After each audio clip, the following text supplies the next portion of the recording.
ये दोस्तों शुरू करते हैं हमारा अगला चैप्टर जो कि क्या है, ऑब्जेक्ट्स। तो इसमें थोड़ा सा थ्योरेटिकल पार्ट ज्यादा होगा, बट साथ साथ हम सबसे इंपॉर्टेंट काम क्या करेंगे, अपना जो हमारा गेम था बैट बॉल विकेट वाला गेम, अभी तक हम उसमें क्या कर रहे थे, आप खेलते थे, आपका रिजल्ट आता था, उसके बाद कंप्यूटर उसको भूल जाता था। इस बार हम क्या करेंगे, आपका स्कोर मेंटेन करके चलेंगे। यानी अगर मान लीजिए आप 10 मिनट खेले, आप 15 मिनट खेले, तो एंड में आपको पता चल सके कि आप कितनी बार जीते, कितनी बार हारे और कितनी बार आपका कंप्यूटर के साथ टाई हुआ। तो ये पूरा स्कोर मेंटेनेंस जो है ये हम कहाँ करेंगे, ऑब्जेक्ट्स में करेंगे। ऑब्जेक्ट्स की मदद से ये सब हम करेंगे। उसमें हम उसके अलावा टॉपिक्स में हम क्या क्या देखेंगे, व्हाट इज एन ऑब्जेक्ट देखेंगे, उसका सिंटैक्स समझेंगे, ऑब्जेक्ट्स को एक्सेस कैसे करते हैं ये देखेंगे, ऑब्जेक्ट्स के अंदर क्या क्या डाल सकते हैं ये देखेंगे। उसके अलावा ये 3 और ऑब्जेक्ट्स रिलेटेड कॉन्सेप्ट होते हैं, auto boxing, object references and object shortcuts. ये सब हम क्विकली देखते हुए आगे बढ़ेंगे। अब हम बोल रहे हैं व्हाट इज एन ऑब्जेक्ट, तो अगर आप इधर देखें, दिस इज एन ऑब्जेक्ट। अरे भाई, लड़की को ऑब्जेक्ट नहीं बोल रहा हूं, ये जो टी शर्ट है इसको ऑब्जेक्ट बोल रहा हूं। ठीक है, इसका क्या मतलब है, ये टी शर्ट जो है ये एक प्रोडक्ट है, ये एक ऑब्जेक्ट है। ऑब्जेक्ट क्या हो सकता है, जब भी हम मल्टीपल वैल्यूज को क्लब करते हैं की वैल्यू पेयर्स में, तो उसको क्या बोलते हैं, ऑब्जेक्ट बोलते हैं। अब देखिए हमारी मिंत्रा वेबसाइट है जो हमको फाइनल प्रोजेक्ट बनाना है, उसमें मान लीजिए अभी हम ये टी शर्ट जो है वो बेच रहे हैं। तो अगर ये कॉटन स्ट्रिप्ड टी शर्ट है, अगर मैं इस प्रोडक्ट को डिफाइन करना चाहूँ एज एन ऑब्जेक्ट, तो देखिए ऐसे करेंगे। अभी आपको किस पे ध्यान नहीं देना है, सिंटेक्स पे ध्यान नहीं देना है, मेन चीज किस पे ध्यान देना है, हम कर क्या रहे हैं। तो देखिए हमने यहाँ क्या किया, हमने की वैल्यूज बनाने शुरू करे। यानी मैं मान लीजिए प्रोडक्ट के बारे में बात कर रहा हूँ, तो मैं कह रहा हूँ कौन सी कंपनी की टी शर्ट है भाई ये, तो कंपनी का नाम है मैंगो। आइटम का नाम क्या है, आइटम का नाम है cotton striped T shirt. Item की प्राइस क्या है, आइटम की प्राइस है 861। ऐसा आप इसमें और बहुत सारी प्रॉपर्टीज ऐड कर सकते हैं। मान लीजिए आप ऑफ ऐड करना चाहते हैं, आप रेटिंग ऐड करना चाहते हैं, उसके अलावा जितनी भी चीजें आप एक प्रोडक्ट के बारे में ऐड करना चाहते हैं वो अब सब आप यहाँ पर कहाँ पर ऐड कर सकते हैं, एक प्रोडक्ट के ऑब्जेक्ट में। तो जब हमको बहुत सारी रिलेटेड प्रॉपर्टीज को ग्रुप करके रखना हो एक साथ, तो उसके लिए हम क्या यूज करते हैं, ऑब्जेक्ट यूज करते हैं।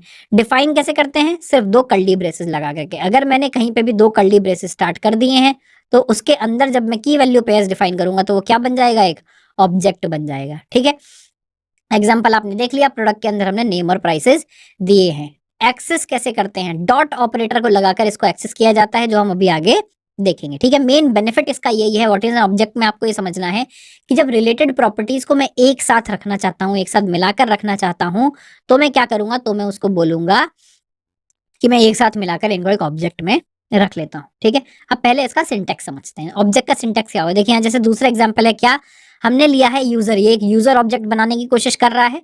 उसके अंदर क्या क्या रखता है, उसके अंदर रखता है नाम और उसकी एज। तो देखिए ये जो मैंने दिया लेट के बाद, अभी तक हम जैसे नॉर्मल वेरिएबल्स डिफाइन कर रहे थे, ऐसे ही हम ऑब्जेक्ट के भी वेरिएबल्स डिफाइन करेंगे। तो मैंने एक ऑब्जेक्ट डिफाइन किया यूजर, तो ये हो गया मेरे ऑब्जेक्ट का नाम। उसके बाद मैंने दिया इक्वल टू, और ऑब्जेक्ट डिफाइन करने के लिए मैंने स्टार्ट कर लिया अपनी कर्ली ब्रेसेस, एंड कर दिए कर्ली ब्रेसेस। उसके बीच में क्या हुआ, ये जो पूरा है इसको बोलते हैं प्रॉपर्टी। ठीक है, हर एक प्रॉपर्टी के अंदर क्या होगा, एक होगी की, एक होगी वैल्यू। तो फर्स्ट प्रॉपर्टी क्या है, नेम प्रॉपर्टी, तो नेम है उसकी की, वैल्यू क्या है, जॉन डो। दूसरी प्रॉपर्टी क्या है, एज प्रॉपर्टी, एज की क्या है, एज, वैल्यू क्या है, 40। और डिफाइन कैसे करते हैं, बीच में लगाते हैं कोलन, और 2 प्रॉपर्टीज के बीच में लगाएंगे कॉमा। जो लास्ट प्रॉपर्टी है उसमें आइडियली हमको सेमीकोलन लगाना चाहिए, बट ये ऑप्शनल होता है, आप लगा भी सकते हैं, नहीं भी लगा सकते। ठीक बात है। तो अगर बेसिक स्ट्रक्चर देखेंगे तो आपने 2, अगर आपके पास कर्ली ब्रेसेस हैं, उसके बीच में जो भी डेटा डिफाइन किया है वो क्या होगा, एक ऑब्जेक्ट होगा। रूल्स क्या होंगे, प्रॉपर्टी और वैल्यू को सेपरेट करना पड़ेगा एक कोलन के साथ, और कॉमा सेपरेटेड सारी की सारी वैल्यूज होंगी। एग्जाम्पल आपके सामने है। तो सिंटेक्स बहुत ही सिंपल है, सिंटेक्स हमको बेसिक मोटा मोटा समझ में आ गया है। इसके बाद सबसे इंपॉर्टेंट पॉइंट देखेंगे, एक्सेसिंग। यानी मैंने ऑब्जेक्ट डिफाइन तो कर लिया, अब मैं उसको यूज कैसे करूंगा। अगर मेरे को ये देखना है कि मुझे ऑब्जेक्ट को यूज कैसे करना है, एक्सेस का मतलब हुआ किसी चीज को एक्सेस करना। मान लीजिए आप अपना बैंक अकाउंट एक्सेस करते हैं, यहाँ आपको दिख रहा है क्या है, ये एक चोर है जो क्या एक्सेस करने की कोशिश कर रहा है, हाथ में इसके क्रोबार है। क्रोबार किसको बोलते हैं, मान लीजिए एक लोहे की बहुत बड़ी डंडी है, जिससे क्या करेगा, इसको खोल देगा। तो ये क्या कर रहा है, सेफ को एक्सेस करने की कोशिश कर रहा है। तो यहाँ पर भी क्या है, हमारा ऑब्जेक्ट एक कर्ली ब्रेसेस के अंदर पैक्ड है, तो हमको उनको एक्सेस करना है। एक्सेस कैसे करेंगे, एक्सेस करते हैं प्रॉपर्टीज को दोस्तों डॉट ऑपरेटर लगा करके। यानी जो मैंने ऑब्जेक्ट पहले डिफाइन किया था, अगर मैं इसकी बात करूं, अगर मैं प्रोडक्ट की बात करूं, मैं चाहता हूं मैं इस वैल्यू को एक्सेस करना चाहता हूं मैंगो, तो मैं क्या करूंगा, मैं लिखूंगा प्रोडक्ट जो मेरे है वेरिएबल का नाम डॉट कंपनी। ठीक है, आप कभी भी अगर डॉट लगाएंगे तो उसके बाद आपको क्या मिल जाएगा, उसकी प्रॉपर्टी मिल जाएगी, इसको बोलेंगे प्रॉपर्टी, यानी उसके अंदर की जो भी चीज है वो आपको मिलने लगेगी। इसे एक्सेस करने के दो तरह के तरीके होते हैं, दूसरा भी अभी हम देखेंगे। एक बार पहले प्रैक्टिकली जाकर जितना हमने सीख लिया है ऑब्जेक्ट को डिफाइन करना और डॉट लगाकर एक्सेस करना, इसको एक बार चलाकर हम देख लेते हैं। तो यहाँ आए, देखिए फंक्शंस तो हमारा खत्म हो गया है, बाहर आ जाते हैं, एक नया चैप्टर हम स्टार्ट करते हैं, क्या, ऑब्जेक्ट्स, या ऑब्जेक्ट है ना, ऑब्जेक्ट्स ही कर देते हैं, मान लीजिए इसको ऑब्जेक्ट्स। इसके अंदर अब हम क्या डिफाइन करेंगे, पहला चैप्टर क्या होने वाला है, चैप्टर कोड, तो यहाँ डिफाइन कर देते हैं चैप्टर कोड, है ना। और इसके अंदर एक फाइल डिफाइन करेंगे, मान लीजिए अभी क्या डिफाइन कर देते हैं, ऑब्जेक्ट डॉट HTML। ठीक है, फाइल मेरी डिफाइन हो गई, इसको कर देते हैं बंद, यहाँ स्टार्ट करते हैं एक नई फाइल। ये मैं जो डिफॉल्ट कोड है इसको देता हूँ हटा, और यहाँ लिख देते हैं चेक, है ना। अब इसको करते हैं स्टार्ट। प्रैक्टिस एक्सरसाइज तो भाई मेरी पूरी हो गई है, उसको कर सकते हैं बंद। ठीक है, ऑब्जेक्ट्स मेरा आ गया, इंस्पेक्ट करता हूं, अभी एकदम खाली होगा कंसोल क्योंकि अभी मैंने कुछ किया ही नहीं है। ठीक है, यहाँ के शुरू कर लेते हैं स्क्रिप्ट टैग, और स्क्रिप्ट टैग के अंदर हम दोस्तों क्या लिखेंगे, अपना ऑब्जेक्ट डिफाइन करना स्टार्ट करते हैं। तो मान लीजिए जो मेरा प्रोडक्ट वाला एग्जाम्पल है उसी को ले लेते हैं, मैं लिखता हूँ लेट प्रोडक्ट। ठीक है, पहले देंगे लेट, फिर प्रोडक्ट यानी ऑब्जेक्ट का नाम इक्वल टू 2 ब्रेसेस एंड, और बाद में क्या देंगे, सेमीकोलन। तो देखिए ये मेरा क्या हो गया, ये भी मेरा एक एम्प्टी ऑब्जेक्ट हो गया है विद नो प्रॉपर्टीज। अगर मैं इसको प्रिंट करना चाहूं, अगर मैं लिख दूं कंसोल डॉट लॉग प्रोडक्ट और इसको सेव करूं, तो देखिए क्या हुआ, एक एम्प्टी ऑब्जेक्ट यहाँ पर प्रिंट हो गया है। अगर आप राइट साइड में देखेंगे तो क्या हुआ है, एम्प्टी ऑब्जेक्ट मेरा यहाँ पर प्रिंट हो गया है। अगर मान लीजिए मैं करके देखूं कि ये ऑब्जेक्ट है भी या नहीं, तो ये चेक करने के लिए हम टाइप चेक करने के लिए क्या करते हैं, टाइप ऑफ। तो मैं लिखा टाइप ऑफ प्रोडक्ट, इसको सेव किया, तो देखिए क्या प्रिंट हुआ, ऑब्जेक्ट, यानी एम्प्टी होने पर भी ये क्या है, एक ऑब्जेक्ट है। अब इसकी प्रॉपर्टीज मान लीजिए डिफाइन कर लेते हैं। तो हमने प्रॉपर्टीज वहां पे क्या क्या डिफाइन की थी, कंपनी, है ना, कोलन लगाएंगे वैल्यू के बीच में, यहाँ क्या लिखेंगे, मैंगो। ठीक है, ये मेरी होगी पहली प्रॉपर्टी, कॉमा सेपरेटेड होनी चाहिए प्रॉपर्टीज। अगली क्या है, मान लीजिए प्राइस, प्राइस की वैल्यू क्या थी, शायद 861 थी या कुछ भी हो, हम तो यहाँ वैल्यू डिफाइन करना चाह रहे हैं। तो आप देख रहे हैं कि यहाँ वैल्यूज क्या हो सकती हैं, स्ट्रिंग भी हम डिफाइन कर रहे हैं, नंबर भी हम डिफाइन कर रहे हैं, है ना, कि आपकी स्ट्रिंग ही हो सकती है। उसके बाद क्या करेंगे, उसके बाद यहाँ पर हमने कंपनी दे दी, प्राइस दे दिया, हमने दिया था आइटम नेम। ठीक है, आइटम नेम दे दिया, आइटम नेम मान लीजिए कुछ भी लिख देते हैं, मैं लिख देता हूँ टी शर्ट। ठीक है, ये मैंने कर दिया, इसको मैं यहाँ पर भी सेमीकोलन लगा सकता हूँ, या यहाँ पर, सॉरी यहाँ पर नहीं लगा सकता, यहाँ पर लगा सकता हूँ। जो कॉमा है यहाँ पर वो ऑप्शनल है, आप लास्ट वाले में कॉमा दें या ना दें नहीं फर्क पड़ता। कंपनी में हालांकि जनरली कॉमा लगाया जाता है लास्ट के बाद भी, थोड़ा सा अनइंट्यूटिव है, बट वो इसलिए कि जब भी कोई आके नई प्रॉपर्टी ऐड करता है तो उसको ऊपर कॉमा लगाना पड़ता है, और ऊपर कॉमा लगाने से क्या होता है, गिट में आपकी हिस्ट्री चेंज हो जाती है कि ये लास्ट लाइन किसने एक्चुअली लिखी हुई थी। इसलिए जनरली लोग प्रेफर करते हैं, जिन कंपनियों में मैंने काम किया है वहां पर, कि लास्ट आइटम के बाद भी आप एक कॉमा लगाकर छोड़ें, ताकि जब आकर किसी को नई प्रॉपर्टी ऐड करनी हो तो वो इस लाइन में चेंज ना करें, सीधे नेक्स्ट लाइन में चेंज करें। ठीक बात है, इसको कर देते हैं सेव। देखिए अभी भी टाइप ऑफ प्रोडक्ट क्या आ रहा है, वो तो अभी भी ऑब्जेक्ट ही आ रहा है, बट अगर मैं टाइप ऑफ हटा दूं और सिर्फ कंसोल लॉग देखूं, तो देखिए पूरा का पूरा ऑब्जेक्ट यहाँ पर प्रिंट हो गया है, company mango with price 861, item name T shirt. इसको आप खोलकर यहाँ देख सकते हैं, देखिए तीनों की तीनों प्रॉपर्टीज की यहाँ पर अच्छे से दिख रही है। प्रोटोटाइप क्या है ये भी आप छोड़ सकते हैं, डिफॉल्ट चीजें हैं जो बाय डिफॉल्ट आती हैं, बट देखिए हमने जो 3 चीजें डिफाइन की, company, item name and price, तीनों यहाँ पर दिख रही हैं। तो रिलेटेड जो प्रॉपर्टीज थी इस प्रोडक्ट की वो सब हमने एक साथ गैदर करके एक ऑब्जेक्ट में रख ली। अब हम कोशिश करेंगे इसको एक्सेस करने की। अभी तक तो हम पूरा का पूरा प्रिंट कर रहे हैं, अभी अगर मैं मान लीजिए इसको इंडिविजुअल चीज को एक्सेस करने की कोशिश करता हूं, तो मैं लिख सकता हूं प्रोडक्ट डॉट, देखिए अपने आप ये क्या दिखाने लगा है कि भाई इसके अंदर एक कंपनी चीज है, क्या आप वो एक्सेस करना चाहते हैं, हाँ। तो मैंने लिख दिया मान लीजिए प्रोडक्ट डॉट कंपनी, तीनों चीजों को मैं आपको एक्सेस करके दिखा देता हूँ। दूसरा मैं क्या कर सकता हूँ, प्रोडक्ट डॉट प्राइस, और एक क्या रख सकते हैं, आइटम नेम। मैंने जैसे इसको सेव किया, देखिए पहले प्रोडक्ट पूरा का पूरा प्रिंट हुआ, उसके बाद तीनों चीजों को मैं प्रॉपर्ली एक्सेस कर पा रहा हूँ, मैंगो 861 एंड टी शर्ट। ठीक बात है, आपने जैसे इनको डिफाइन किया है, जैसे यूज किया है, ऐसे ही आप और क्या कर सकते हैं, इनको चेंज भी कर सकते हैं। यानी अगर मैं बोलूं प्रोडक्ट डॉट कंपनी, मान लीजिए मैंगो कंपनी ने अपना नाम अभी अभी चेंज कर दिया है और उनका नाम क्या हो गया है, एप्पल। वैसे एप्पल तो ऑलरेडी पहले से कंपनी है, शायद ये कोई फ्रूट छोड़ेंगे ही नहीं, हम इसका नाम रख देते हैं बनाना। ठीक है, इस कंपनी ने अपना नाम मैंगो से चेंज करके कर लिया है बनाना, तो मैं ये कर देता हूं। उसके बाद प्रोडक्ट को क्या करते हैं, दोबारा प्रिंट कर लेते हैं। मैंने प्रोडक्ट डॉट कंपनी को चेंज किया है, प्रोडक्ट को मैंने दोबारा प्रिंट किया, देखिए कंपनी का नाम क्या हो गया है, बनाना। यानी प्रोडक्ट डॉट कंपनी लिखने के बाद मैं चाहे उस वैल्यू को रीड करूं, चाहे मैं उस वैल्यू को राइट करूं, वो चेंज कहाँ होगा, फाइनल प्रोडक्ट के अंदर होने वाला है है ना। तो हमने सीख लिया कैसे, हमने सीख लिया ऑब्जेक्ट को डिफाइन कैसे करना है, ऑब्जेक्ट को प्रिंट कैसे करना है, ऑब्जेक्ट को एक्सेस कैसे करना है, एक्सेस में दोनों, उसको रीड कैसे करना है और उसको राइट कैसे करना है। एक दूसरी इंपॉर्टेंट चीज जो यहाँ आपको पता होनी चाहिए वो ये कि एक तरीका और है, इसको तो बोलते हैं डॉट नोटेशन। हमने प्रोडक्ट डॉट कंपनी लगाया और हमने इसको एक्सेस कर लिया। एक और तरीका भी है इसको एक्सेस करने का जिसको बोला जाता है ब्रैकेट नोटेशन। वो क्या है, मैं ये भी लिख सकता हूँ, मान लीजिए मैं इन तीनों जो हमने कॉपी किए हैं, प्रिंट किए, इन तीनों को यहाँ कॉपी करके पेस्ट कर लेता हूँ, है ना। और ये जो हमने प्रिंट किए इनको कर लेते हैं कमेंट।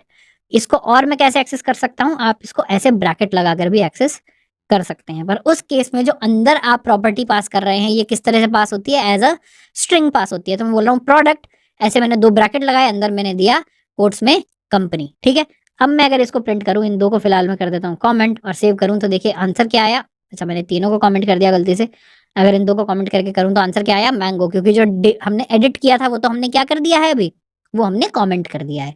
तो मेरे को दिख गया प्रोडक्ट कंपनी में कंपनी चाहे ऐसे एक्सेस करूं या मैं कंपनी ऐसे एक्सेस करूं, बात एक ही है, दोनों केसेस में आएगा मैंगो। तो फिर इसकी जरूरत क्या है, कोट्स में क्यों डिफाइन करना है। देखिए कई बार ऐसा हो सकता है कि जो वैल्यू है इस प्रॉपर्टी की उसमें डैश लगा हो या कुछ और लगा हो, है ना, जो हम नॉर्मली यूज नहीं कर सकते। मान लीजिए मैं यहाँ पर क्या करता हूँ, एक नई प्रॉपर्टी डिफाइन कर देता हूँ, या मान लीजिए जो आइटम नेम है इसी को हम कैसे डिफाइन कर देते हैं, तो हम लगा देते हैं डैश। अब डैश तो आ नहीं सकता, तो उस केस में आप क्या कर सकते हैं, आप डिफाइन करते हुए भी यहाँ पर क्या दे सकते हैं, कोट्स दे सकते हैं, है ना। तो अगर मेरे को नॉर्मल वेरिएबल वाला नाम है जो वेरिएबल के रूल्स को फॉलो करता है तो मैं उसको बिना कोट्स के लिख सकता हूँ। बट अगर ऐसा नाम है जैसे जिसके बीच में मान लीजिए डैश है, प्रॉपर्टी का नाम आप कुछ भी रख सकते हैं जो कि वेरिएबल के नेम में तो नहीं हो सकता, तो आप उसको कोट लगा कर दे सकते हैं। कोट लगाने का फायदा क्या होगा, अब मैं आइटम नेम जो है वो टी शर्ट हो गया और मैं आइटम नेम को यहाँ कोट्स लगाकर एक्सेस कर सकता हूँ। अब मैं सेव करता हूँ तो देखिए आइटम नेम क्या यहाँ क्या आ रहा है, टी शर्ट आ रहा है। और अगर मैं पूरा का पूरा प्रोडक्ट प्रिंट करूँ तो देखिए क्या हुआ, पूरे प्रोडक्ट में थर्ड प्रॉपर्टी का नाम आप यहाँ देखेंगे तो क्या है, आइटम हाइफन नेम, यानी आइटम डैश नेम। तो अगर आपकी प्रॉपर्टी ऐसी है जो आप डायरेक्टली यूज नहीं कर सकते हैं, डायरेक्टली उसको एज वेरिएबल डिफाइन नहीं कर सकते हैं, तो उस केस में ब्रैकेट नोटेशन काफी काम आता है। एक दूसरा तरीका भी है जहां ब्रैकेट नोटेशन काम आता है, क्या, मान लीजिए आपको पता ही नहीं है कि इस प्रोडक्ट के अंदर इस प्रॉपर्टी का नाम क्या है, यानी अगर मैं इसको डिफाइन कर लूं एज अ वेरिएबल, मैं बोलता हूं let property name is equal to something. अब आप ये मान लीजिए ये प्रॉपर्टी नेम जो है ये बाहर से भी आ सकता है, सर्वर से आ सकता है, यूजर से आ सकता है, बट एज फार एज मुझे ये पता हो कि भाई ये प्रॉपर्टी नेम अंदर जो भी है, यानी आइटम नेम आया, यहाँ पे कुछ भी आया, प्रॉपर्टी नेम जो भी है प्रोडक्ट के अंदर एग्जिस्ट करता है, तो मैं क्या कर सकता हूँ, प्रोडक्ट ब्रैकेट लगा के प्रॉपर्टी नेम लिख सकता हूँ। देखिए जब मैं इसको सेव करूंगा तो टी शर्ट अभी भी प्रिंट हो रहा है ना। बट अगर मैं प्रॉपर्टी नेम डॉट नेम लगाकर एक्सेस करता, मान लीजिए मैं डॉट लगाकर इसको एक्सेस करने की कोशिश करता हूँ, फिर सेव करता हूँ, तो क्या बोल रहा है, अनडिफाइंड, क्योंकि अब ये प्रॉपर्टी नेम को एज प्रॉपर्टी नेम ढूंढ रहा है, अभी इसकी वेरिएबल की वैल्यू रिप्लेस नहीं कर रहा है। जब हमने ब्रैकेट नोटेशन लगाया था तो ब्रैकेट नोटेशन में क्या कर रहा था, प्रॉपर्टी नेम की जगह पहले इसकी वैल्यू रिप्लेस कर रहा था जो कि थी आइटम नेम, और फिर प्रोडक्ट के अंदर आइटम नेम को ढूंढ रहा था। जब हम ब्रैकेट नोटेशन नहीं लगाते, जब हम डॉट नोटेशन लगाते हैं तो क्या करता है, एज इट इज ये जो भी डॉट के बाद लिखा है उसको सर्च करता है ऑब्जेक्ट के अंदर। क्या ऑब्जेक्ट के अंदर कोई प्रॉपर्टी नेम नाम की चीज है, प्रॉपर्टी नेम नाम की तो चीज नहीं है, तो इसलिए उसको ये नहीं मिला। ठीक बात है, वापस आ जाते हैं, ब्रैकेट नोटेशन भी हमने समझ लिया है ना, टाइप ऑफ हमने देख लिया कि ऑब्जेक्ट लगता है, वैल्यूज जो है उनको हम ऐड भी कर सकते हैं और रिमूव भी कर सकते हैं, ये भी इंपॉर्टेंट पॉइंट है। क्या, यानी अब अगर मान लीजिए मैं यहाँ आ जाऊं, मैं कह रहा हूँ यार एक काम करो कंपनी डिलीट कर दो, हम अपनी वेबसाइट पे जो भी प्रोडक्ट्स बेचेंगे ना उसमें कंपनी का नाम नहीं देंगे, लोग काफी बायस हो जाते हैं कंपनी का नाम सुनकर। हम क्या करेंगे, हम तो डायरेक्ट प्रोडक्ट के नाम से चीज बेचेंगे। तो मैं क्या कर सकता हूँ, मैं यहाँ लिख सकता हूँ डिलीट, ठीक है। देखिए एक और कीवर्ड है ना, आप डिलीट को यूज कर सकते हैं, डिलीट प्रोडक्ट डॉट मान लीजिए कंपनी, मैंने ये लिख दिया। इसके बाद अब अगर मैं दोबारा प्रोडक्ट को प्रिंट करता हूँ, है ना, मैं बाकी चीजों को यहाँ पर क्या कर देता हूँ, कमेंट कर देता हूँ, प्रोडक्ट को बस पहले प्रिंट करेंगे और प्रोडक्ट को बाद में प्रिंट करेंगे। तो देखिए जब मैंने पहले प्रोडक्ट प्रिंट किया तो मैंने क्या क्या डिफाइन किया था, कंपनी मैंगो डिफाइन किया था, प्राइस डिफाइन किया था, आइटम नेम डिफाइन किया था। बट जब मैंने डिलीट प्रोडक्ट कंपनी लिख दिया, जब मैंने डिलीट प्रोडक्ट कंपनी लिख दिया तो क्या बचा, प्राइस और आइटम नेम बचा। क्यों, क्योंकि जो प्रोडक्ट डॉट कंपनी है उसको मैंने डिलीट कर दिया है। और ये जो डिलीशन है ये आप डॉट नोटेशन से भी कर सकते हैं और ये आप ब्रैकेट नोटेशन में भी कर सकते हैं। यानी अगर मैं ऐसे लिख दूं प्रोडक्ट कंपनी तो भी क्या होगा, ये डिलीट ही होगा। देखिए अभी भी ये डिलीटेड ही दिखा रहा है। ठीक बात है, तो हमको ये भी समझ आ गया कि हमको वैल्यू ऐड डिलीट कैसे करना है। अब आ जाते हैं जल्दी से अपने प्रोजेक्ट के ऊपर वापस। प्रोजेक्ट क्रिकेट गेम में इस बार हम क्या करेंगे, जो हमने बात की थी, अब ये हम अपना यूज करके, जो हमारा ऑब्जेक्ट है इसको यूज करके क्या करेंगे, स्कोर मेंटेन करने की अपने प्रोजेक्ट में कोशिश करेंगे। तो वापस आते हैं यहाँ पर, खोल लेते हैं पैनल। देखिए क्या करना है हमको, जो हमने फंक्शंस में छोड़ा था प्रोजेक्ट, उसको हमको कॉपी करना है ना। तो यहाँ इसको कर लेते हैं कॉपी और 7 ऑब्जेक्ट्स के अंदर लाके इसको कर देते हैं पेस्ट। ठीक है, तो देखिए क्या हुआ, क्रिकेट गेम अब यहाँ पर आ गया। तो आपका 6th में हमने जो काम कर लिया था कर लिया था। अब 7th में खोल लेते हैं क्रिकेट गेम को दोबारा। ठीक है, इसको मैं कर देता हूँ बंद और इसको कर लेते हैं ओपन विद लाइव सर्वर। तो गेम तो हमारा ठीक है, पर अभी क्या है, जब मैं कोई भी मूव खेलता हूँ तो मुझे बताता है इस मूव में क्या हुआ, बट ये ओवरऑल स्कोर नहीं बता रहा है। तो अब इसमें हम क्या फंक्शनैलिटी ऐड करेंगे कि एक ओवरऑल स्कोर भी मेंटेन करे और उसको हमको बताए। ठीक बात है। तो मान लीजिए सबसे पहले क्या करते हैं, हमारे 3 मेथड्स तो डिफाइंड ही हैं, है ना। इन मेथड्स के ऊपर जब जहां हमने स्क्रिप्ट टैग शुरू किया है वहां पहले ग्लोबल वेरिएबल बना लेते हैं। क्या, let score is equal to, अब हमने देख लिया ऑब्जेक्ट कैसे बनाते हैं, ब्रैकेट लगाकर बनाते हैं। इसके अंदर देखिए क्या क्या होना चाहिए, कितने जीते विन, इनिशियल वैल्यू क्या होनी चाहिए 0, है ना, लॉस्ट कितने हारे 0, और टाई यानी 0। ठीक है, मान लीजिए मैंने इनिशियली ऑब्जेक्ट डिफाइन कर लिया है स्कोर, जो कि है विन, लॉस्ट और टाई। ठीक है, अब हम इसको क्या करेंगे, अब इस ऑब्जेक्ट को हम अपडेट करेंगे हर कदम पर इसको अपडेट करेंगे। अपडेट क्या क्या करना है, कहाँ कहाँ करना है, देखिए जब भी एक गेम पूरा होता है वहां मेरे को इसको अपडेट करना है। तो अगर मैं वापस जाऊं और देखूं, देखिए जब गेट रिजल्ट आ गया है यहाँ पर, तब मैं इसको अपडेट कर सकता हूँ, है ना। मेरे को यहाँ गेट रिजल्ट के अंदर भी एक्चुअली पता चल जाएगा कि कौन जीता है और कौन हारा है। तो वापस चलते हैं एक बार गेट रिजल्ट के अंदर, जब भी गेट रिजल्ट कॉल हो रहा है उसी समय हम क्या डिसाइड कर सकते हैं कि कौन जीता कौन हारा, है ना। तो एक बार इसके अंदर आकर के सबसे पहले यहाँ क्या लिख सकते हैं, देखिए यूजर यहाँ पर जीता है ना। तो मैं क्या कर सकता हूँ, मैं लिख सकता हूँ स्कोर डॉट स्कोर, यूजर जीत गया है, win equal to score dot win +1, है ना। आपकी जितनी भी नंबर ऑफ विन्स हैं आप उनको एक ऐड कर दीजिए, वो अब आपकी नंबर ऑफ विन हो गई हैं। इसका शॉर्ट हैंड हमने क्या पढ़ा था, इसका शॉर्ट हैंड हमने पढ़ा था ये हटा देंगे और प्लस को पहले लगा देंगे। और अगर प्लस इक्वल टू के बाद 1 हो तो उसका भी शॉर्ट हैंड क्या पढ़ा था, उसका भी शॉर्ट हैंड होता है प्लस प्लस, है ना। यानी आपका विन हो गया प्लस प्लस अगर यूजर जीता तो। अगर टाई हुआ तो क्या होगा, score dot tie plus plus, है ना। और अगर कंप्यूटर जीता तो क्या होगा, कंप्यूटर के जीतने का मतलब क्या है, यूजर हार गया है तो यूजर लॉस्ट प्लस प्लस। ये तीनों चीजें समझ आई क्या, जब भी हम ये कैलकुलेट कर रहे हैं तो हम साथ साथ अपना स्कोर भी मेंटेन करते चलेंगे। ठीक बात है। अब देखिए अब इनको बस हमको कॉपी पेस्ट करना है, तो इसको मैं कॉपी कर लेता हूँ, विन यूजर 1 कहाँ है, यूजर 1 यहाँ है, यहाँ भी इसको पेस्ट कर दिया। और यूजर 1 कहाँ है, कंप्यूटर मूव बैट यहाँ है, यहाँ भी इसको पेस्ट कर दिया।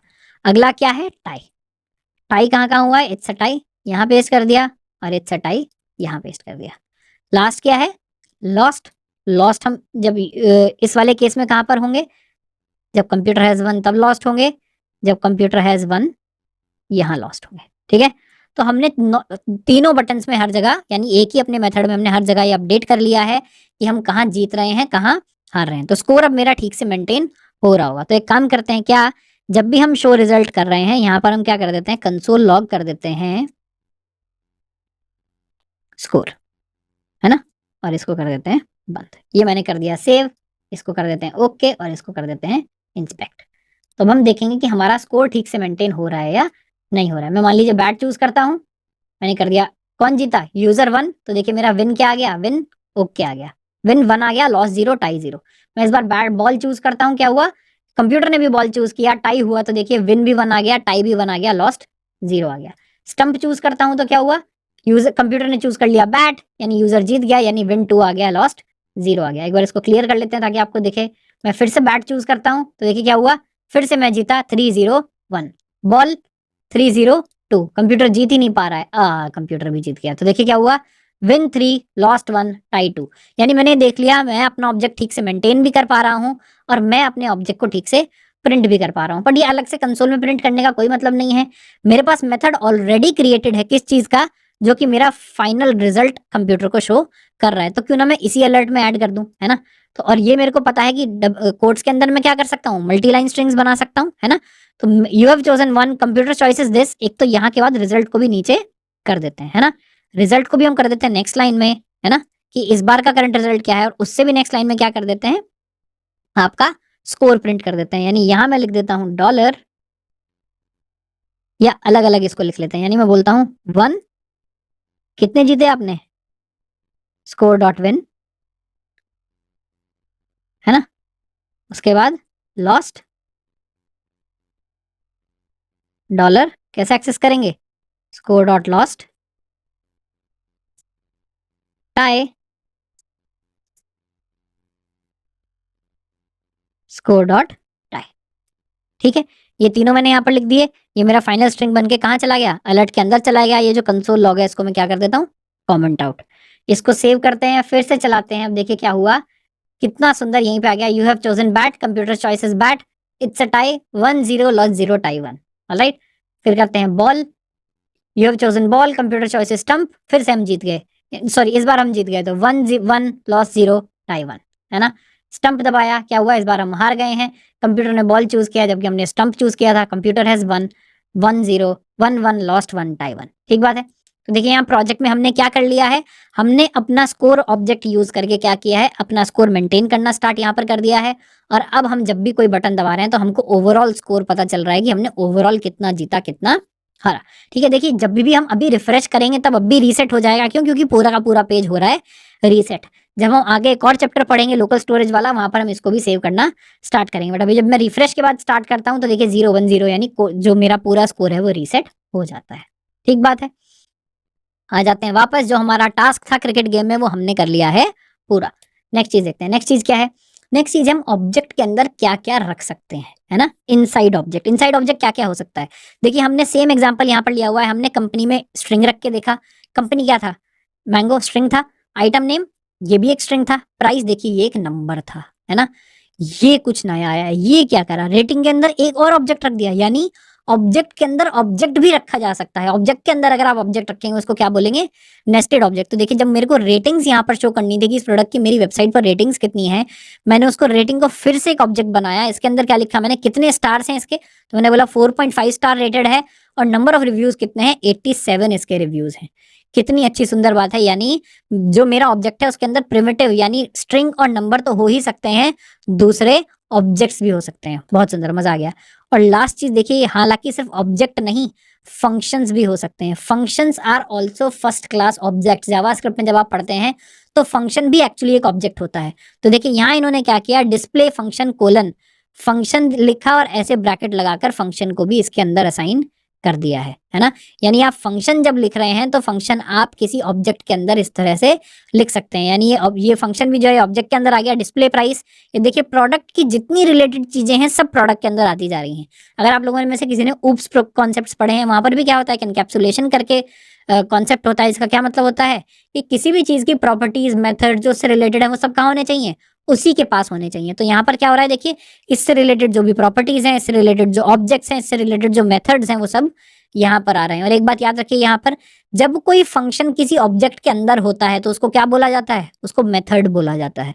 तो अगर कोई बोलेगा डिस्प्ले प्राइस क्या है, display price is a method of object product. ठीक है, तो इसको एक्सेस कैसे करेंगे, एक्सेस इसको अभी भी ऐसे ही करेंगे। मैं मान लीजिए लिखूंगा प्रोडक्ट डॉट डिस्प्ले प्राइस, और नॉर्मल मेथड को कैसे कॉल करते हैं, 2 ब्रैकेट। मैं ऐसे लगा के इसको कॉल करूंगा तो ये पूरा का पूरा कॉल हो जाएगा, है ना। तो अपने नोट्स टैली कर लेते हैं। नोट्स में हम क्या क्या बोल रहे हैं, objects can contain primitives, numbers, strings. ठीक बात है। अदर ऑब्जेक्ट्स को भी हम कैरी कर सकते हैं, उसको क्या बोलेंगे, नेस्टेड ऑब्जेक्ट बोलेंगे। Functions can be object properties, है ना। यानी फंक्शंस को भी डायरेक्टली यहाँ पर असाइन किया जा सकता है। फंक्शन को मेथड बोलते हैं।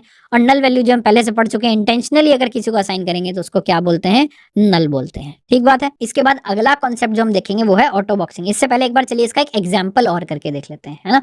वापस आते हैं, क्रिकेट को कर देते हैं बंद और खोलते किसको हैं, वापस खोल लेते हैं अपने ऑब्जेक्ट को। ठीक बात है। इसमें आ जाते हैं नीचे, ये हमने देख लिया था नोटेशन, है ना। इसको भी हम कर देंगे कमेंट और इसको कॉपी करके ले जाते हैं नीचे, और इसके अंदर अब क्या डिफाइन करते हैं, फंक्शन डिफाइन करते हैं। ठीक बात है। तो यहाँ आ जाते हैं और यहाँ डिफाइन करते हैं फंक्शन। तो मान लीजिए बोल रहा हूँ प्रोडक्ट के अंदर मैं 2 चीज तो डिफाइन कर ही चुका हूँ, 3 तरह की प्रॉपर्टी डिफाइन कर चुका हूँ, एक फंक्शन भी डिफाइन कर देता हूँ। तो प्रोडक्ट के लिए मान लीजिए हम क्या कर सकते हैं, डिस्प्ले प्राइस, है ना। डिस्प्ले प्राइस एक फंक्शन कैसे डिफाइन कर रहे हैं, प्रॉपर्टी कोई भी हो, चाहे फंक्शन हो चाहे ये हो, नाम कोलन उसके बाद वैल्यू, इसमें वैल्यू की जगह क्या देंगे, डायरेक्ट फंक्शन दे देंगे। और एक चीज यहाँ पे आपको क्या ध्यान देनी है, देखिए ये जो है ये है अनोनिमस फंक्शन, यानी यहाँ पर जब हम दे रहे हैं तो फंक्शन का नाम नहीं दे रहे हैं, क्योंकि जावास्क्रिप्ट ये समझ रहा है कि ये फंक्शन को आप डायरेक्टली यहाँ पर असाइन करने वाले हैं, है ना। तो इसका यहाँ नाम देने की जरूरत नहीं है, नाम इसका यहाँ पर डिफाइन होगा। तो यहाँ आप देखेंगे फंक्शन के बाद डायरेक्टली क्या आ जाएंगे, ब्रैकेट्स आ जाएंगे और कर्ली ब्रेसेस आ जाएंगे। अब इसके अंदर हमको इसको शो करना है तो हम क्या करते हैं, डायरेक्टली कर देते हैं कंसोल डॉट लॉग, लगा देते हैं backticks, price of the product is dollar price by price. Actually हमने पैसे में रखा नहीं, हमने रुपए में रखा है, 861 रुपीज की है ये, है ना। तो यहाँ मान लीजिए रुपी सिंबल कॉपी कर सकते हैं, यहाँ से उठा लेते हैं रुपी सिंबल, गूगल ने हमारी हेल्प कर दी रुपी सिंबल में, यहाँ ला करके इसको कर देते हैं पेस्ट। ठीक है, अब देखिए मेरे पास प्रोडक्ट बन गया है। अब मैं क्या करता हूँ, अब मैं यहाँ पर कर देता हूँ प्रोडक्ट डॉट डिस्प्ले प्राइस में मेथड जैसे ही कॉल करूंगा और एंटर दबाऊंगा, इसको करता हूँ सेव और इसको हम कर लेते हैं रन। मैं इंस्पेक्ट में आता हूँ, कंसोल में जाते हैं, देखिए क्या हुआ, अच्छा कुछ गड़बड़ कर दिया हमने, क्या, प्राइस इज नॉट डिफाइंड। अच्छा हमको क्या करना पड़ेगा, हमको प्रोडक्ट डॉट प्राइस ही यहाँ पर यूज करना पड़ेगा। ठीक है, तो यहाँ पे प्रोडक्ट डॉट प्राइस क्या आ गया, 861 आ गया। ये बात आपको समझ आई, हमने जो भी मेथड इस प्रोडक्ट से रिलेटेड था, जो कोई चीज दिखाने वाला था, उसको कहाँ डाल दिया, प्रोडक्ट के अंदर ही हमने डाल दिया है। और यहाँ प्रोडक्ट डॉट प्राइस लिखने के बजाय और हम क्या कर सकते हैं, क्योंकि सेम ऑब्जेक्ट के अंदर हो रहा है, हमको वेरिएबल का नाम तो पता नहीं होगा, तो हम यहाँ क्या कर सकते हैं, हम यहाँ लिख सकते हैं दिस। दिस का मतलब क्या होता है, दिस का मतलब होता है भाई यही वाला ऑब्जेक्ट। अगर हम यहाँ आकर भी देखेंगे तो यहाँ इसने क्या यूज किया है, देखिए दिस यूज किया है ना। तो हम बोल रहे हैं दिस का मतलब होता है भाई मेरे करंट ऑब्जेक्ट के अंदर जो प्राइस डिफाइंड है उसको मेरे को दे दो। तो मैं दिस डॉट प्राइस करता हूँ, सेव करता हूँ, देखिए क्या हुआ, price of the product is ₹861। तो अब हमको ये भी समझ आ गया कि ऑब्जेक्ट के अंदर प्रॉपर्टीज तो हो ही सकती हैं, ऑब्जेक्ट के अंदर मेथड्स भी हो सकते हैं, फंक्शंस भी हो सकते हैं जिनको मेथड्स बोलते हैं, जो कि ऑब्जेक्ट से एसोसिएटेड, और हम कैसे कॉल करेंगे उसको, प्रोडक्ट डॉट डिस्प्ले प्राइस। अब देखिए यहाँ पर ये भी समझने वाली बात है कि अभी तक हम कितने सारे ऑब्जेक्ट्स पर मेथड कॉल कर रहे हैं, यानी कंसोल डॉट लॉग जो है वो क्या है, कंसोल मेरा ऑब्जेक्ट है, उसके अंदर एक मेथड है लॉग जिसको मैं कॉल कर रहा हूँ। ये मैं तब से कॉल करते जा रहा हूँ मैथ डॉट रैंडम। ये क्या है, ये मेथड कहाँ से आया, मेथड रैंडम नहीं, मतलब बाहर कहीं डिफाइंड नहीं है, मेथड क्या है, मैथ ऑब्जेक्ट के अंदर डिफाइंड है। मैथ एक ऑब्जेक्ट है जिसके अंदर ये मेथड रैंडम डिफाइंड है, इसलिए मैं डॉट डॉट लगा के इनको एक्सेस कर रहा हूँ। तो डॉट नोटेशन आपको समझ आया, हम एकदम पहली मिनट से एक्सेस करते आ रहे हैं, डे 1 से एक्सेस करते आ रहे हैं। अब हमको समझ आया कि डॉट नोटेशन का क्या मतलब था, हम इन ऑब्जेक्ट्स के मेथड्स को कॉल कर रहे हैं, मैथ के ऑब्जेक्ट्स को कॉल कर रहे हैं। ठीक बात है, ये इनसाइड ऑब्जेक्ट हमको समझ आ गया, ऑब्जेक्ट के अंदर हम क्या क्या रख सकते हैं। उसके बाद आते हैं, काफी इंपॉर्टेंट पॉइंट है, ये क्या है, ऑटो बॉक्सिंग। देखिए जो ऑटो बॉक्सिंग है इसका ऑटो से और बॉक्सिंग से कोई भी रिलेशन नहीं है। ठीक है, इसका ना ऑटो से कोई रिलेशन है ना बॉक्सिंग से कोई रिलेशन है। ऑटो बॉक्सिंग का मतलब क्या है, ऑटो बॉक्सिंग का मतलब है कि automatic conversion of primitives two objects. देखिए हमको क्या बात समझ आई, प्रिमिटिव्स क्या थे, प्रिमिटिव्स थे नॉर्मल, जो मेरी वैल्यू है इंटीजर, मैंने नंबर डिफाइन कर लिया है, एक स्ट्रिंग डिफाइन कर ली है, वो नॉर्मल प्रिमिटिव्स हैं। और ऑब्जेक्ट्स क्या हैं, ऑब्जेक्ट्स वो हैं जिनके अंदर डिफरेंट डिफरेंट प्रॉपर्टीज हो सकती हैं, ऑब्जेक्ट्स वो हैं जिनके अंदर डिफरेंट डिफरेंट मेथड्स हो सकते हैं। बट हमारे एक्चुअली जो प्रिमिटिव्स हैं उनके अंदर भी क्या होते हैं, मेथड बना दिया। तो automatic conversion of primitive to objects is called auto boxing, and this allows properties and methods to be used on primitives. हम प्रिमिटिव्स पे डायरेक्टली इनको यूज कर सकते हैं, और एग्जांपल हमारे सामने है। ठीक है, तो ये छोटा सा कॉन्सेप्ट है जो आपको पता होना जरूरी है। उसके बाद आते हैं एक और इंपॉर्टेंट कॉन्सेप्ट जिसका नाम क्या है, ऑब्जेक्ट रेफरेंसेस। अब देखिए इसमें मतलब क्या है, इस बात का समझने की कोशिश करेंगे।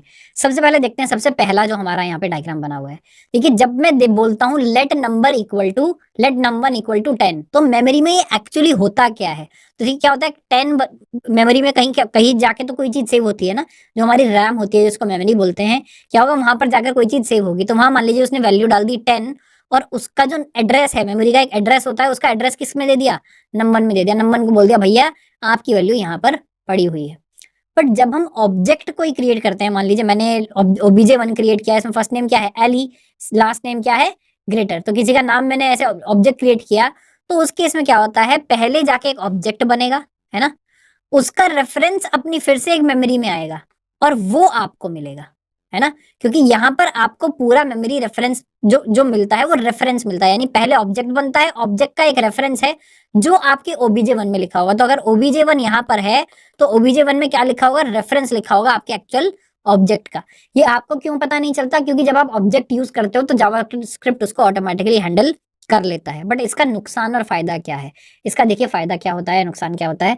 जब मैं मान लीजिए किसी मेथड में किसको पास करता हूँ, या नॉर्मली अगर मैं कॉपी बनाता हूँ, कैसे, मैं मान लीजिए एक दूसरा एक नम है मेरा num2, और मैं एक नया नम डिफाइन करता हूँ, कैसे, late num1 equal to num2। तो क्या होता है, वैल्यू पूरी की पूरी कॉपी हो जाती है। अगर num2 में 2002 था तो यहाँ जो वैल्यू होगी पहले वो कॉपी हो जाएगी, उसके बाद क्या होगा, उसका जो एड्रेस है वो चेंज होगा, और वैल्यू मैं क्या बोलूंगा, x is equal to x and y is equal to y। ठीक है, x में x प्रिंट हो गया, y में y प्रिंट हो गया। एक बार इसको सेव करके देखते हैं, देखिए क्या हुआ, x एक्चुअली डायरेक्ट आ गया, तो मैं यहाँ क्या करता हूँ, x डॉट नम प्रिंट कर लेता हूँ, है ना, क्योंकि हम तो एक्चुअली नम में इंटरेस्टेड है, x डॉट नम और y डॉट नम। इनको मैंने प्रिंट किया, देखिए x की वैल्यू आई 5, y की वैल्यू आई 5। अब मैं क्या करता हूँ, मैं x की वैल्यू चेंज कर देता हूँ, मैं बोलता हूँ x dot num is equal to 8, जो मैंने पहले किया था। और अब इन दोनों को फिर से प्रिंट करते हैं। अब मैं जैसे ही इसको सेव करूंगा, देखिए क्या हुआ, x की वैल्यू, x में भी नम की वैल्यू 8 हो गई और y में भी नम की वैल्यू 8 हो गई। ऐसा क्यों हुआ, क्योंकि अब देखिए यहाँ पर क्या होगा, जब x यहाँ पर लिखा हुआ था राइट में, तो इसने पूरा ऑब्जेक्ट कॉपी नहीं किया। जब हमने y इक्वल टू एक्स लिखा तो पूरा ऑब्जेक्ट कॉपी होके y में नहीं गया, इस ऑब्जेक्ट का रेफरेंस ही y में चला गया। यानी अब अगर आप मेमोरी में देखोगे तो क्या है, जैसे यहाँ पर हम दिखाए, एक ही ऑब्जेक्ट है जिसके दो अलग अलग रेफरेंसेस बन चुके हैं। अब चाहे चेंज x में करिएगा या y में करिएगा, जो चेंज हो रहा है वो उस ऑब्जेक्ट में ही हो रहा है। तो आपको क्या समझना है, x ऑब्जेक्ट नहीं है, x is only a reference to that object, y is only a reference to the same object. तो अब मैं x के थ्रू जाऊं या y के थ्रू जाऊं, होना क्या है, होना चेंज उसी के अंदर है। ठीक बात है। इसलिए मैंने जब x के नम की वैल्यू चेंज की, x ने क्या किया, x ने बोला मैं तो भाई रेफरेंस हूं, मैं तो गरीब सा आदमी हूं, मेरी क्या तुम वैल्यू चेंज कर रहे हो, मैं तो रेफरेंस हूं, मैं क्या जाऊंगा, मैं उस ऑब्जेक्ट के पास जाऊंगा और वैल्यू चेंज कर दूंगा। तो x गया एक्चुअल ऑब्जेक्ट के पास और वहां उसका जो नंबर था उसकी वैल्यू 8 कर दी। अब जब आपने y से बोला, जब आपने नंबर की वैल्यू लेकर आ, तो y ने बोला भाई मेरा तो कोई नंबर नहीं, मैं तो रेफरेंस हूं, मैं तो एक ऑब्जेक्ट का मात्र रेफरेंस हूं। मैं गया ऑब्जेक्ट के पास, उसने देखा अरे वहां तो जाकर x पहले ही वैल्यू चेंज कराया था, x वैल्यू चेंज कराया था, तो जब y डॉट नम निकालने गया तो y को भी वैल्यू क्या मिली, 8 मिली। ठीक है, तो ये बात आपको समझ आनी चाहिए कि objects work based on references. जो प्रिमिटिव्स हैं वो डायरेक्टली कॉपी हो जाते हैं, बट जो ऑब्जेक्ट हैं वो कॉपी नहीं होते हैं, उनके सिर्फ रेफरेंसेस कॉपी होते हैं। इसलिए जब आप दो इक्वल टू से कंपेयर करते हैं तो you are comparing references and not content. इसका क्या मतलब है, आइए ये भी देख लेते हैं। तो मान लीजिए मैं दो ऑब्जेक्ट्स क्रिएट करता हूं, लेट, मान लीजिए मैं p डिफाइन करता हूं, है ना, मैंने एक p ऑब्जेक्ट डिफाइन किया, क्या, जिसके अंदर मैंने एक प्रॉपर्टी का नाम दिया पॉप, जिसकी वैल्यू मैंने क्या दी, मान लीजिए ये दे दी IUJH। ठीक बात है, ये हुआ मेरा पहला ऑब्जेक्ट। मैं सेम ऑब्जेक्ट दोबारा डिफाइन करता हूँ, बिल्कुल सेम, पर इसकी वैल्यू क्या देता हूँ, इसकी वैल्यू दे देता हूँ PQ, है ना। और अब मैं प्रिंट क्या करूंगा, console dot log P equal to Q। बताइए आंसर क्या आना चाहिए, क्या ये दोनों ऑब्जेक्ट इक्वल हैं, बिल्कुल इक्वल है, यही आना चाहिए। और आंसर क्या आया, फॉल्स आया। ऐसा क्यों, क्योंकि डबल इक्वल टू क्या करता है, डबल इक्वल टू सिर्फ ये देख रहा है कि p और q इक्वल है या नहीं। p की वैल्यू क्या है, p की वैल्यू तो एक्चुअली एक रेफरेंस है, एक मेमोरी एड्रेस है इस ऑब्जेक्ट के लिए। ये ऑब्जेक्ट मैंने दूसरा बनाया, एक नया ऑब्जेक्ट है, ये मेमोरी में कहीं और पड़ा हुआ होगा। तो p और q में एक्चुअली तो अलग अलग मेमोरी एड्रेसेस पड़े हुए हैं, और क्योंकि p और q में अलग अलग मेमोरी एड्रेसेस पड़े हुए हैं, मैं जब डबल इक्वल टू लगा के इनको कंपेयर करूंगा तो बोलेंगे हम तो अलग अलग मेमोरी एड्रेस को पॉइंट करते हैं, जाओ हम फॉल्स, हम इक्वल नहीं है। एंड अगर अब मैं यहाँ पे कर दूं ट्रिपल इक्वल टू और तब मैं इनको कंपेयर करूं, तो बताइए आंसर क्या होगा इस बार। आंसर बेटा इस बार भी फॉल्स होगा। क्यों, क्योंकि ऑब्जेक्ट कंपैरिजन में double equal to triple equal to का कोई मतलब नहीं है। ये जाकर क्या करेगा, इनके सिर्फ रेफरेंसेस ही कंपेयर करेगा। डीप इक्वल करना काफी टफ काम है, आपको क्या करना पड़ेगा, अंदर जाके एक एक की वैल्यू इनके कंपेयर करने पड़ेंगे। बाहर से आप ये नहीं बता सकते कि दो ऑब्जेक्ट इक्वल हैं या नहीं है। तो जब भी आप ऑब्जेक्ट इक्वल चेक कर रहे हैं तो आपको क्या बात की याद रखनी है, चाहे डबल इक्वल टू है चाहे ट्रिपल इक्वल टू है, जब आप ऑब्जेक्ट इक्वल कंपेयर कर रहे हैं तो आप उनके सिर्फ रेफरेंसेस को चेक कर रहे हैं। अगर आप चाहते हैं उनकी वैल्यूज भी सेम है या नहीं, सारी की और वैल्यू सेम है या नहीं, तो आपको काफी सारा कोड लिखकर इसको एक डीप इक्वल्स बोलते हैं, डीप इक्वल्स का मेथड आपको बनाना पड़ेगा, जो इंडिविजुअली जाके एक एक की और वैल्यू को कंपेयर करे कि वो सेम है या नहीं है। ठीक है, और ये हमको समझ आ गया कि अगर हम एक भी रेफरेंस में चेंज करेंगे तो it will affect all the copies, है ना। यानी रेफरेंसेस बहुत सारे हैं, ऑब्जेक्ट एक ही है, आप किसी भी रेफरेंस के थ्रू आइए, ऑब्जेक्ट तो आपको एक ही मिलने वाला है। ठीक बात है। आ जाते हैं अपने लास्ट टॉपिक पर ऑब्जेक्ट के, जो क्या है ऑब्जेक्ट के शॉर्टकट्स। ठीक है, इसको एक बार हम जल्दी से समझने की कोशिश करते हैं क्या है। सबसे पहला शॉर्टकट जो है उसका नाम है डीस्ट्रक्चरिंग। डीस्ट्रक्चरिंग का क्या मतलब है, देखिए सबसे पहले ये वाला कोड समझिएगा, मैंने आपके लिए कोड पहले से यहाँ पर लिख कर रखा है ताकि हम ये ठीक से कवर कर पाए, हमको ठीक से दिखे। देखिए ये क्या है, मेरा सेम प्रोडक्ट है, कंपनी है मैंगो, आइटम नेम मेरा है कॉटन स्ट्रिप टी शर्ट और प्राइस मेरा है 861। डीस्ट्रक्चरिंग का क्या मतलब है, एक तरीका तो ये है, अगर मुझे मान लीजिए प्रोडक्ट में से कंपनी को निकालना है तो मैं क्या करूं, मैं लिखूं company equal to product dot company, है ना, एक नए वेरिएबल में निकालना है तो मैंने let company equal to product dot company लिख लिया। दूसरा तरीका क्या है, दूसरा तरीका ये है, आप जहां लेट लिख रहे हैं वहीं पे आप लगाएं दो ब्रैकेट्स और यहां आप एग्जैक्ट अगर प्रॉपर्टी का नाम लिखते हैं, जो देखिए यहां पर मेरे पास क्या एडवांटेज है, यहां पर मैं लिख सकता हूं कंपनी 1, मैं यहां पर कंपनी ना लिखूं, कुछ भी लिखूं, प्रोडक्ट कंपनी की वैल्यू किसी में भी डाल सकता हूं। बट अगर मैं सेम प्रॉपर्टी नेम इस्तेमाल करने के लिए तैयार हूं तो मैं क्या कर सकता हूं, मैं लिख सकता हूं let bracket company bracket equal to product. अब मैं प्रोडक्ट डॉट नहीं लगा रहा, मैं डीस्ट्रक्चर कर रहा हूं, बोल रहा हूं प्रोडक्ट में से कौन कौन सी प्रॉपर्टीज मुझे निकाल के दे दो, कंपनी मुझे निकाल कर दे दो, उसके बाद मैं कंपनी को क्या कर सकता हूं, जो मन मेरा करे इसके साथ कर सकता हूं। एक बार इसको चलाकर देख लेते हैं। ये मैंने जितना कोड लिखा है इसको कर देते हैं कमेंट, जो हमारा प्रोडक्ट हमने ऊपर डिफाइन किया था इसको ले आते हैं नीचे। ठीक है, एक बार जो डीस्ट्रक्चरिंग है इसको चलाकर देख लेते हैं, इसको कर देते हैं अनकमेंट। देखिए कमेंट अनकमेंट में कैसे करता हूँ, कंट्रोल या कमांड आप जिस भी सिस्टम पे हैं उस हिसाब से स्लैश, तो क्या होगा ऑटोमेटिकली अनकमेंट हो जाएगा या ऑटोमेटिकली कमेंट हो जाएगा। तो ये मेरा प्रोडक्ट बन गया। देखिए मैं क्या कर सकता हूँ, मैं मान लीजिए करना चाह रहा था लेट, यहां मैंने लगाए दो bracket company equal to product. तो देखिए इससे क्या हुआ, अब अगर मैं इसको करूं कंसोल डॉट लॉग और यहां लिख दूं अब क्या कंपनी और इसको मैं कर दूं सेव, तो देखिए प्रिंट क्या हुआ, मैंगो हो गया। यानी इसने क्या किया, ऑब्जेक्ट को डीस्ट्रक्चर कर दिया। डीस्ट्रक्चर मतलब ये प्रोडक्ट के अंदर गया, प्रोडक्ट के अंदर जाके फिर ये एक एक करके निकालना शुरू करेगा। यहाँ हमने क्या बोला, हमको कंपनी चाहिए तो इसने कंपनी दे दिया। मान लीजिए मैं लिख दूं कंपनी कॉमा प्राइस, यहाँ मल्टीपल वेरिएबल्स को एक साथ भी डिफाइन कर सकते हैं, यानी मैं बोल दूं कंपनी कॉमा प्राइस, मैंने कंपनी कॉमा प्राइस करके डिफाइन कर दिया। तो देखिए एक वेरिएबल मेरा बन गया कंपनी और एक वेरिएबल मेरा बन गया प्राइस। अब मैं क्या कर सकता हूँ, बिना प्रोडक्ट लिखे, बिना प्रोडक्ट डॉट लिखे, बिना प्रोडक्ट डॉट कंपनी लिखे, प्रोडक्ट डॉट प्राइस लिखे, मैं इन दोनों को यूज कर सकता हूँ और ये दोनों मेरे वैल्यूज निकल कर कहाँ गए हैं, इस वेरिएबल में और इस वेरिएबल में आ गए हैं। ठीक है, तो ये हुआ मेरा ऑब्जेक्ट डीस्ट्रक्चरिंग। दूसरा क्या है, दूसरा है प्रॉपर्टी शॉर्ट हैंड। इसका क्या मतलब है, देखिए मान लीजिए अभी तो हमने जब भी ऑब्जेक्ट को डिफाइन किया है हमने लेफ्ट में नाम लिखे हैं, राइट में उनकी डायरेक्ट वैल्यूज डालते जा रहे थे। बट बहुत बार ऐसा होता है कि वैल्यू आप खुद डिफाइन नहीं कर रहे हैं, वैल्यू बाहर से आ रही है। मान लीजिए प्राइस है वो कोई एंटर कर रहा है, जो सेलर है जो सामान बेचना चाहता है प्राइस, तो वो एंटर कर रहा है, आप कैसे एंटर कर रहे हैं। तो देखिए ऐसा हो सकता है जब मैं प्रोडक्ट डिफाइन कर रहा हूँ तो बोल रहा हूँ कंपनी मैंगो है, आइटम ये है, और प्राइस कहाँ से आ रहा है, प्राइस इस एक दूसरा जो वेरिएबल है मेरे पास कहीं से आया है, प्राइस ये आ रहा है ना। तो अगर आपको ऐसा लगे कि आपकी आइटम की और आइटम की वैल्यू सेम है, यानी नाम यहाँ पर, हालांकि ये नाम है यहाँ पर ये वैल्यू है, बट अगर इन दोनों का जो स्ट्रिंग आप लिख रहे हैं प्राइस है, तो आप क्या कर सकते हैं, इसको कोलन लिखे बिना डायरेक्ट प्राइस लिख सकते हैं। ये भी वही काम करने वाला है जो आप नॉर्मल इससे करेंगे। तो आप प्राइस कोलन प्राइस लिखे बिना डायरेक्ट प्राइस लिख सकते हैं। ये हालांकि रिकमेंडेड नहीं होता है, बहुत सारी जगह पर इसको डिस्करेज किया जाता है क्योंकि ये काफी ज्यादा कंफ्यूजिंग कई बार हो जाता है। तो मैं आपको यही रिकमेंड करूंगा कि आप इसको इस्तेमाल ना करें। आते हैं तीसरे पर, जो कि अभी हमने प्रॉपर्टी शॉर्ट हैंड पढ़ लिया, जो कि है मेथड शॉर्ट हैंड। देखिए मेथड शॉर्ट हैंड करने के लिए भी हमने दोनों एग्जांपल्स दिखाए हैं। पहला क्या, मान लीजिए मुझे यहाँ पर क्या दिख रहा है, मुझे यहाँ पर दिख रहा है मैंने अपना कंपनी का नाम दिया, आइटम का नाम दिया, फंक्शन हमने देख लिया था हम कैसे डिफाइन करते हैं, पहले नाम देंगे, कोलन देंगे, फंक्शन देंगे, फंक्शन का नाम उसके बाद नहीं देंगे, फंक्शन के बाद ब्रैकेट देंगे और अपनी डेफिनेशन लिख देंगे। बट देखिए यहाँ पर इनको पता है कि आप ये क्या डिफाइन कर रहे हैं, फंक्शन डिफाइन कर रहे हैं ऑब्जेक्ट के अंदर, तो आप ये फंक्शन को भी स्किप कर सकते हैं और डायरेक्टली क्या लिख सकते हैं, डिस्प्ले प्राइस, और उसके बाद लगाएंगे दो ब्रैकेट और सीधे यहाँ डिफाइन कर देंगे। आपको फंक्शन स्टार्टिंग में भी लिखने की जरूरत नहीं है, ये खुद समझ जाएगा कि डिस्प्ले नाम प्राइस नाम का आप एक फंक्शन डिफाइन करने की कोशिश कर रहे हैं और उसको आपने इस तरह से डिफाइन किया है।